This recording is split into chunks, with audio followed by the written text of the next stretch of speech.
Welcome to the Catbird Quilts. I'm Kathy Martin, and today's video is how to cut binding from a men's dress shirt. And as usual, I have a lot to say about it.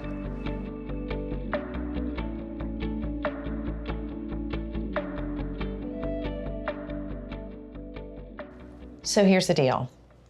A lot of people, a lot of quilters do not like the binding process, which that does not sound like if you did not know quilting terms and you just came right in and I said, some people do not like the binding process, you'd be like, yeah, they probably don't.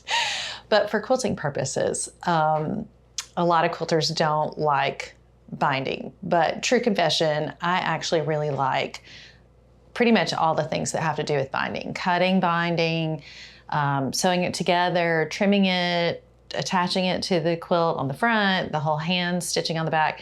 I like that process. But unfortunately, when it comes to cutting the strips for binding from men's dress shirts, I know people are doing it, but no one that I have found has made a tutorial of how to do it. So very much like Moana in the movie when The Rock says, "What? You don't know how to sail?" And she kind of somewhat embarrassingly and also proud says, "I am self-taught." That's kind of where we are right now. So I'm going to show you how I have learned to do it and some mistakes, so maybe you will avoid them along with me in the future. You may have a better way, and that is, if you have a way that works for you, that is fantastic. And if you want to share that in the comments, I love the comments. Love learning from you guys, love the community of sharing, so that is fantastic. But I'll show you what I've learned and how I do it, and the things that I think about when I'm trying to make the decision of which way to orient the fabric. And so, of course, that's a lot to say. So here we go.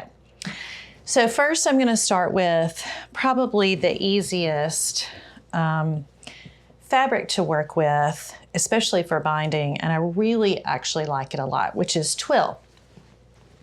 And the good thing about twill is it's solid, so, oh, there's the picking. And more picking. This is what happens. I lay it out and I'm like, well, that can't be there, even though you can't see it at all. I don't know. It's pathologic. But twill is great because it's solid, it's sturdy, it works great for binding, and it's fairly easy to cut. So if you were to get one strip that's cut on this grain and another strip that's cut on this grain, you really can't see that in the end result. So it's very forgiving, which is maybe why I like it so much. So what I have for you to see right now is it's actually a pretty large back panel. And the first thing that I do is I measure the width and the length. And so this one, the longest that it is 30 and a quarter, so roughly 30 inches. And then I'm gonna turn it around and we're gonna measure the opposite way. And the reason why I'm doing this is I wanna figure out the longest stretch, because if you're a quilter, you know the longer the strips of binding, the better, because that's fewer seams around your binding. So this is 28 this way and 30 this way. So kind of instinctively, I'm just gonna make the decision to do the strips this way, and then there will still be strips from here, but they'll be a little bit shorter. While we're talking about the length of strips, I will tell you that you wanna use the largest shirt that you can find if you're going to cut binding from shirts, because you need the most fabric, and it depends on your quilt. So you have to really do some thinking about that. They work great for baby quilts or lap quilts because they're a little bit smaller. Once you start getting into throw size, you may want to consider having multiple shirts in the same fabric. Great news about this particular twill, there are a lot of, or I have found, a lot of men's shirts that are almost this identical fabric. And so I think it's just a good predictable, solid work shirt for a lot of men. So you can find this fabric and you can have multiple shirts, but you're gonna have to do, this is a lot of math for cutting binding. And that's why you have to, it's like everything else in quilting, you almost have to know where you're going before you ever make the first cut, because you have to have thought through, am I even gonna have enough binding to cover my whole quilt before you cut the first strip? Or otherwise you cut a whole shirt full of strips and then you don't have enough. We decided we're gonna go this lengthwise, and I am gonna use this for a baby quilt. So what I'm gonna need, it's 40 and a half by 40 and a half, the actual size of the quilt. So to do that math, I'm gonna round up to 41. So you do 41 plus 41 plus 41 plus 41, and whatever that comes out to be. Why can't I do that on the spot? 164 inches, and then you have to add 10 additional inches of binding for where you match it and piece that final piece together. So you just need that wiggle room for corners and then matching the end. So that comes out to be 174 inches. And so what I'm gonna do is I'm gonna talk about and show you kind of the math of that, and then I will show you how I would cut this shirt. The first thing is we figured out the long way, and you can do this a lot of ways. You can just do it like just the straight math way, which is, you know that it's 30 inches, give or take, and then that's this section right here. And then I use 2.5 inches for binding, width for binding. If you use bigger, obviously you would need to make that adjustment. So you can do it the math way, which is to measure at this widest part. So that is 17.5 inches. I better measure this side too, because sometimes they're not exactly square. So yeah, I've got 17.5 inches. So 17.5. Pardon me while I get my calculator. I'm back with my calculator. So 17.5 divided by 2.5. So I'm gonna be able to get 7 strips in this across way, which again, if we were using yardage from the fabric store, you would know width of fabric, and that would be just like so much easier. So it's not necessarily an easy process. It's rewarding, but it's not easy. So we're gonna get 7 strips of, let's round down because we don't have square edges yet. So let's round down to 29 inches, and that is 203 inches. So just in this section right here, I have enough to cover the whole binding for my baby quilt. So the first thing that I do with this is I square off at least one edge. And because this is so wide, I'm actually gonna fold it right down the middle. And again, because this is a very forgiving fabric and it does not have a pattern, I'm not terribly worried about if it's exactly straight. It's gonna come out in the wash. Not really, but no one will notice if it's not exactly right. And because twill has that grain, it's just gonna blend in seamlessly. So the first thing I'm gonna do is square off the edge, and I'm gonna use, I have this is actually a bias binding ruler. And it may be the single best purchase that I've made. It's clear, so I can see through it. It's exactly 2.5 inches wide. It actually tells you how to make binding on the ruler, which the funniest thing about that is I'm actually working on a project that I have yardage to do the binding, and I have never done that before, and I just happened to look down and go, oh, so that's how you do that. I've been using it all this time and had no idea. This ruler from Creative Grids, I'll put a link in the description down below. So if you're interested in getting it, you can click on the link, follow that, go get it. You will not regret it. And it actually has a little bit of a rough texture on the back, so it's good because it's grabby and it's not as slippy. My Pennsylvania friends will know, my PA people will know about Slippy. But anyway, so I'm gonna line this up. Now, I feel like I need to have an interjection here. Well, let's just face it, all of my videos are really just one interjection to another. But a lot of YouTubers that do quilting tutorials will say, don't use your mat as your ruler, use your ruler as your ruler. I don't know why, I can't do that. I can't just use the ruler. I have to use the ruler and the mat.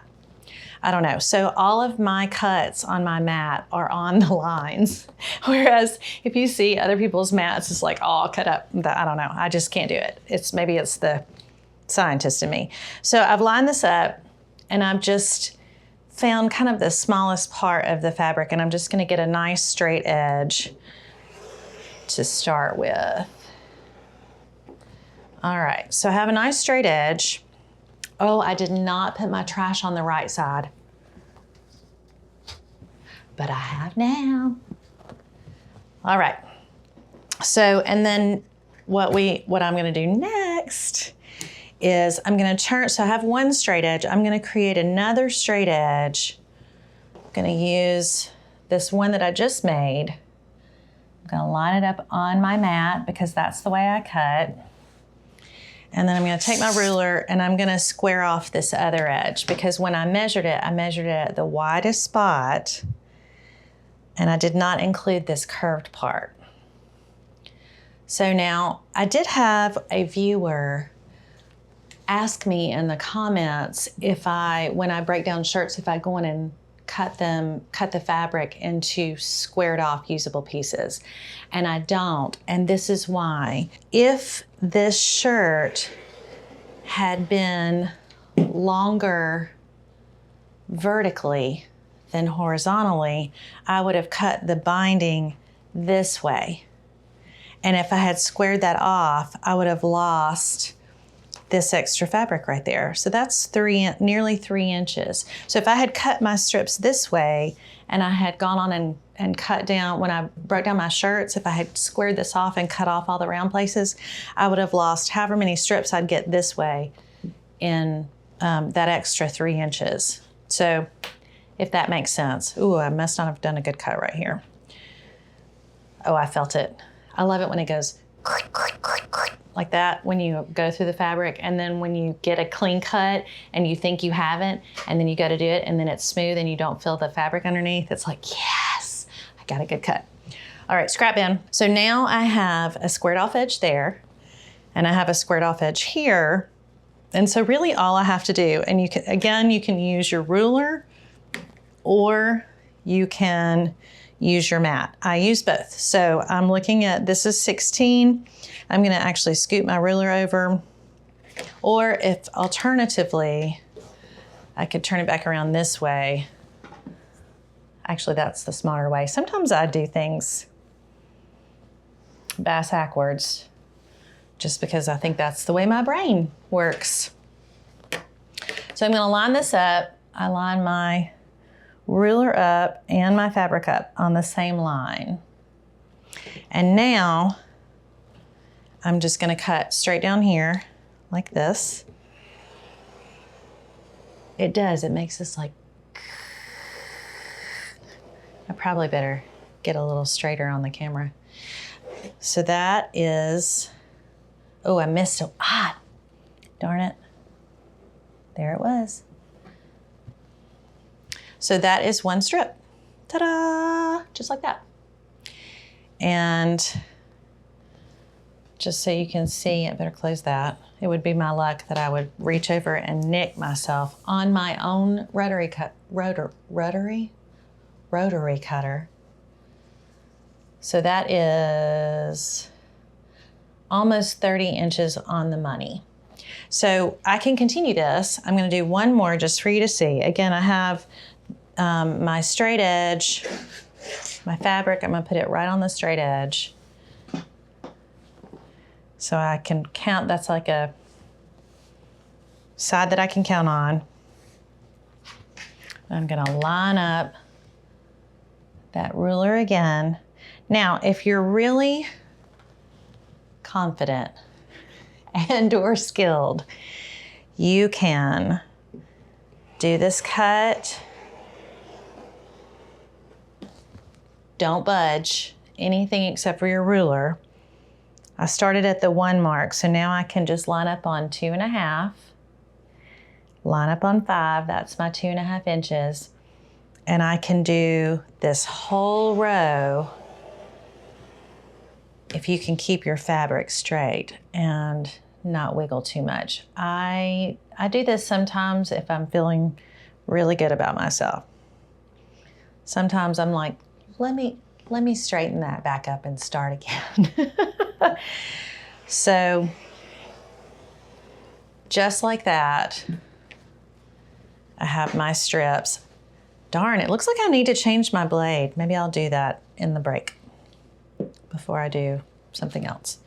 So I have my strips, and just like that, we have 4 strips that are 30 inches. So there's 120 inches right there. Now I'm gonna stop for a second. So you just would keep on doing that. I've kind of made a messy little system over here. And then right to the place where that edge, and you definitely want to turn your fabric over like this. So check it on this side, but then check it on this side too, because I surely would have cut that right there, and then I wouldn't have gotten a full piece. Actually, it was just folded down. And so then once you get that cut, then you do essentially the exact same with the remaining fabric. So I would square this part off and then continue to do those strips. All right, so that's that. I do want to show you what that would look like if you're really needing to get a lot of strips and you're going to use every scrap of fabric. You're going to use the sleeves too. And because the sleeves are really fairly large, you can get more than you think. So you can go lengthwise or you can go crosswise. Crosswise? Okay, if you have a better word for that, put it in the comment. Obviously, if you go the crosswise, each strip is gonna get smaller and smaller and smaller. But if you go lengthwise, you're gonna lose this angular piece right here and this angular piece. So if I were doing this, for me, by the time I get to a piece this size, unless I'm really needing that fabric, I'm realizing I'm gonna have a lot of seams in my binding on the end quilt, which honestly you can't see, but still, it's just a lot more work. So in this situation, what I would do is I'm gonna line this up roughly square with the grain, although again, with certain fabrics, it really doesn't matter. Twill is a great one for that purpose. So I'm gonna knock off this corner so that I have, again, a nice straight edge. I wanna have one whole cut that I didn't miss something. Ta-da! That was the one. And then now I can just go right along and do zip, zip, zip, zip, zip all the way until I get to this side, and I'll square that off. And then at the very end, I will come back and square off the ends. So that's how I would go about that. And you can see, even just by cutting off that corner, this is gonna be a piece that is almost 18 inches long. This is gonna be much longer. And when you do get to those long pieces like this that you don't wanna fold, you may want to get a slightly longer ruler. This one is 24 inches, so it's the length of my mat. And I like it too. This is an OmniGrid ruler. This is a great ruler. These are my 2 favorite rulers. I have a third one that I don't use as much. This one is 3.5, which surprisingly a lot of quilt pieces are 3.5. So 3.5 by 24 OmniGrid, link in the description down below, and my binding one. And I feel like it's important for me to say, I've titled this video, How to Cut Binding, or Strips for Binding, or whatever I called it. Don't know.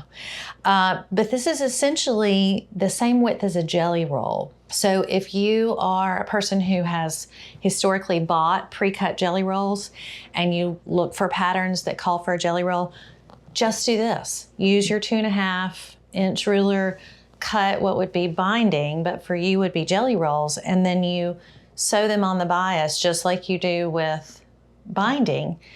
And then now you have jelly rolls. Now you have as many strips as you want in whatever color you want. So I'm gonna stop for a second and we're gonna talk about a couple other types of binding. All right, so that fabric that I just used that is now piled up neatly behind me, one of the viewers said that in their family they say, I'm going to hang this neatly on the floor and drop it. So that's kind of what I did, neatly in a pile. Striped binding, let's talk about it. It's beautiful on quilts. It just gives it a little interest along the edge of a quilt. And because many men's dress shirts are striped, it gives you a lot of options. However, you have to be very thoughtful when you go to cut binding. And so this was a gigantic shirt. I love it. It's just kind of a sunny yellow and white stripe. And I had this plan to use it for binding. And I was so excited with how much fabric I was gonna get because it is 28 inches long and it was really wide. And so like this is that 17 and a half. So I was gonna get all of those strips and I cut it all. And I was so super pumped. And then I realized I cut it on the wrong grain. And so what would have been my wonderful, beautiful striped binding is cut with the stripes going the wrong way, which I guess you could still use it, but on a quilt, you know, you're gonna fold it in half, sew that down, and then that's gonna get folded over. And so it's gonna be like this. And so unless I was dead on the money with my cutting, which I will promise you, I am never dead on the money, then you're gonna have this binding that's like, the stripes are gonna look like this. And I said a lot of swear words because I have, if you can see, I have this whole, I have no idea how many strips here, probably 8 strips of binding. And I was sick about it. And I just nearly, out of anger and irritation, threw it in the garbage. And then I was like, wait a minute, this is a jelly roll. So I can use this in a quilt that has a long strip, and that would be beautiful. There are also lots of patterns that call for a 2.5 square. So I can cut that down into squares. I actually think this would make a beautiful Irish chain quilt with these striped squares. So it'd be kind of like a sunny yellow, but anyway, that's neither here nor there. So when you're cutting your stripes, and you will have an opportunity to cut lots of stripes because there are a lot of men's shirts that are striped, you will sacrifice the length of your strips for the sake of having the stripes be oriented the correct way. So in this way, I'm not going to do this because now that I've messed it up, I'm going to use this for something else. But I would square off the edge, line it up, square that off, and then cut my binding crossways. All right. I feel like I want to go. Does anybody have any questions about that? Like you're here with me. I feel like you're here with me. Oh my goodness. That is hilarious. Okay. So next to last one. So this is a gingham. I had someone ask about cutting bias binding. So there's binding, which is like what I did initially, and there's bias binding, which is when you cut on the bias.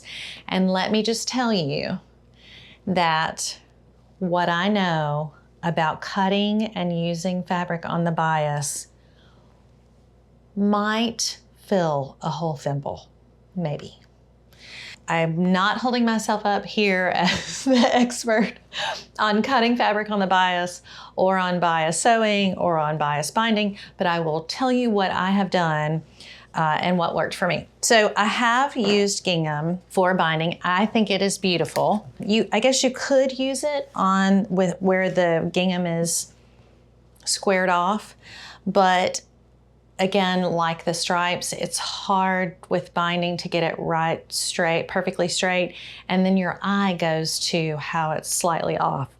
And I do like some precision. If you're going to use gingham for binding, I would suggest that you cut it on the bias.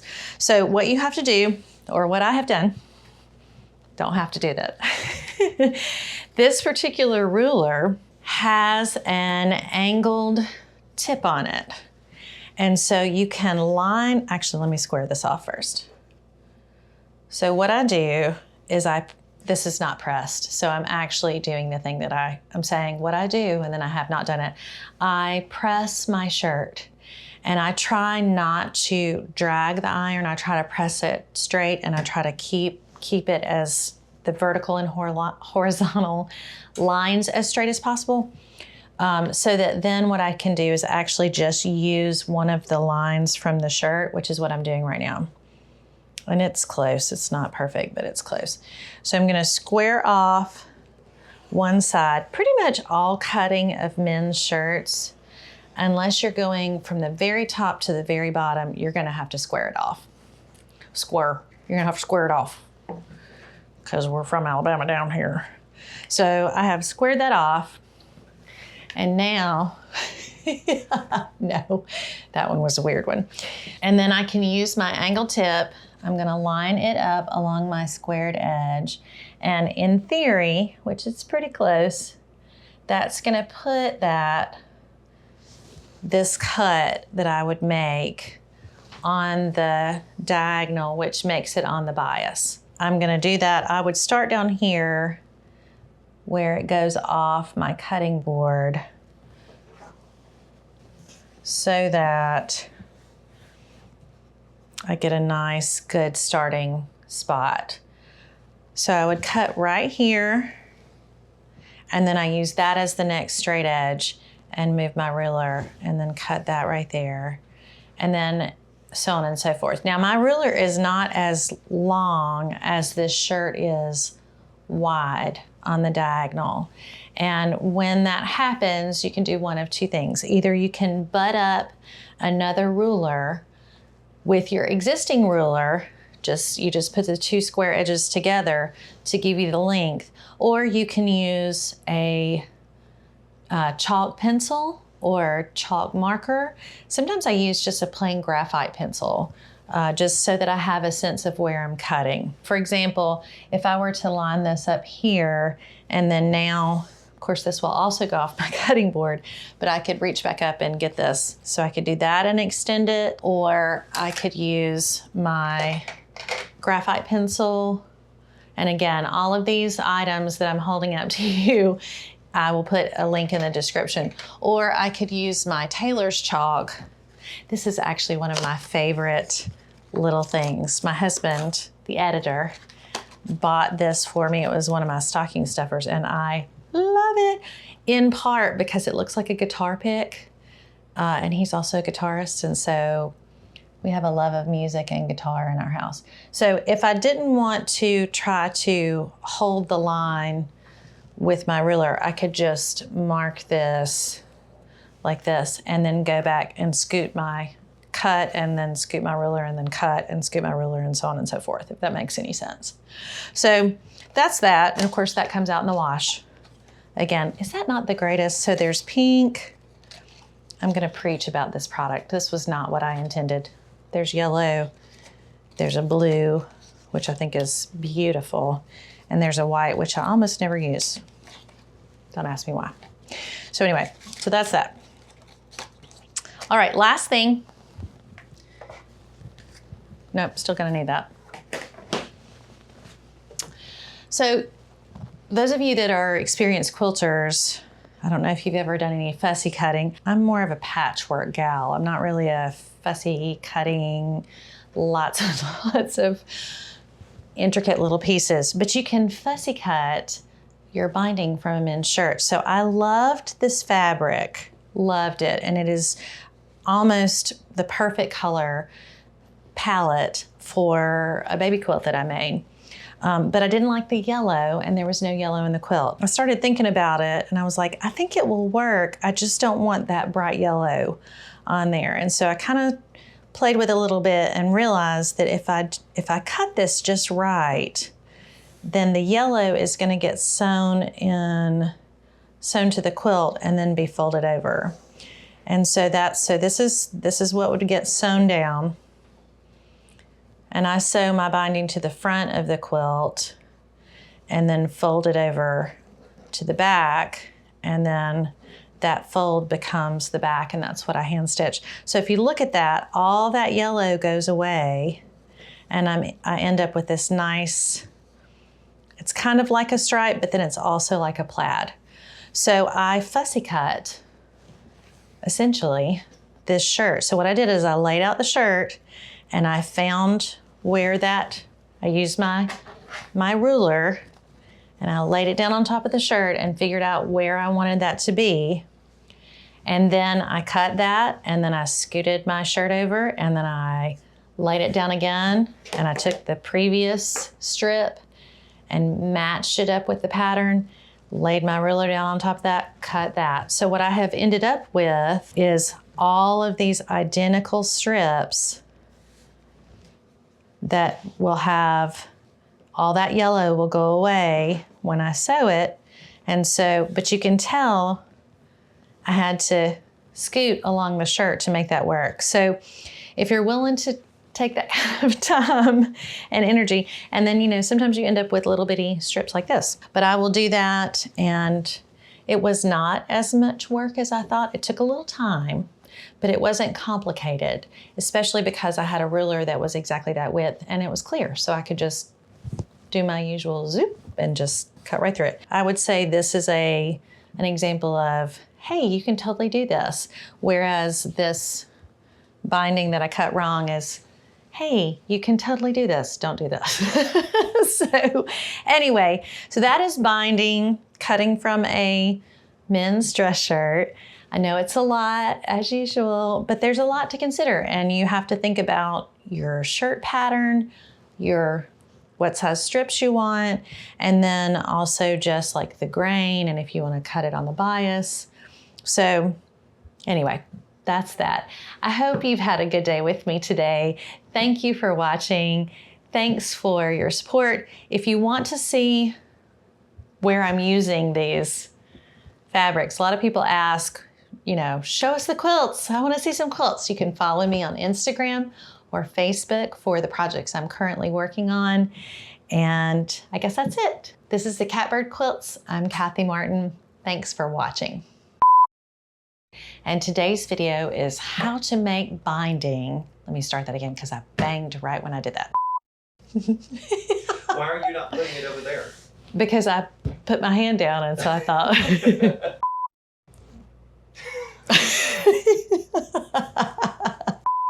I do. I take that deep breath every time I go. Welcome to the Catbird Quilts. I'm Kathy Martin, and today's video is how to make binding from men's, nope, I said make, not cut. And you do not want me to do this right here. This is on camera, isn't it? Please don't, okay.